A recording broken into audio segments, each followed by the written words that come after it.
রাত প্রায় 2টা। আকাশে মেঘের ডাকাডাকি, মাঝে মাঝে বিদ্যুৎ চমকাচ্ছে। যখন বিদ্যুৎ চমকায় তখন চারিদিক কিছুক্ষণের জন্য আলোকিত হয়ে যায়। আমাদের এলাকার মদন শিকদার কোন এক কারণে দূরে কোথাও গিয়েছিলেন, তাই ফিরতে এত রাত হলো। আমাদের বাড়ির সামনের রাস্তাটা যেখানে মোড় নিয়েছে তার পাশেই লম্বা একটা তাল গাছ। জায়গাটার নাম মোল্লাবাড়ির মোড়।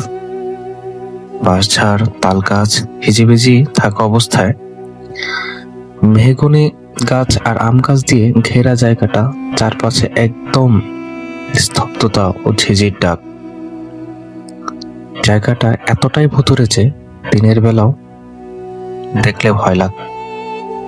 মদন শিকদার মোল্লাবাড়ির মোড়ে এসে হঠাৎ থমকে দাঁড়ালেন। কিছুক্ষণ চুপ করে থাকার পর তিনি বুঝতে পারলেন সামনের তাল গাছটা কাঁপছে, থর থর করে কাঁপছে।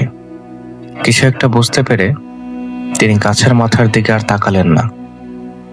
বাড়ির দিকে পা বাড়ালে তাল গাছটা প্রবল শব্দে কাঁপা শুরু করলো। হঠাৎ মদন শিকদারের উপর কে যেন প্রস্রাব করে দিল। উটকো গন্ধযুক্ত প্রস্রাবে মদন শিকদারের শরীর ভিজে যায়।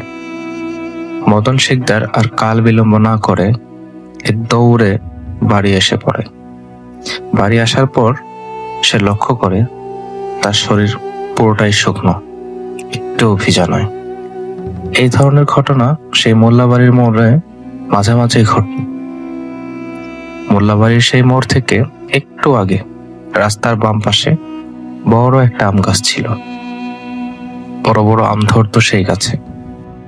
স্থানীয় লোকজন যখন ওই আমতলাতে আষাঢ় মাসে ঝরে পড়া আমগুলো কুড়াতে যেত, তখন মাঝে মাঝে বড় আম মাথায় পড়ে অনেকে অজ্ঞান হয়ে যেত। একদিন স্কুল ছুটি দিয়েছে আমার। আমি তখন ক্লাস 2 কি 3-তে পড়ি। হাতে একটা কঞ্চি নিয়ে খেলতে খেলতে বাড়ি ফিরছিলাম। এমন সময় পরিচিত কোনো এক তরুণীর চিৎকার শুনে ছুটে গেলাম সেই আম গাছটার দিকে।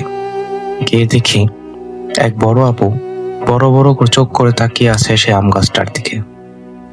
যেহেতু তিনি চিৎকার দেওয়ার পর আমি ওখানে প্রথম পৌঁছেছি, তাই তিনি আমাকে হাতের ইশারা করে গাছের ডালের দিকে দেখালেন।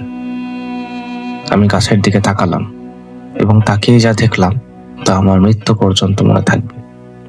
দেখলাম গাছে একটি মেয়ে ফাঁসির দড়িতে ঝুলছে। তার মাথা একটু বেঁকে আছে।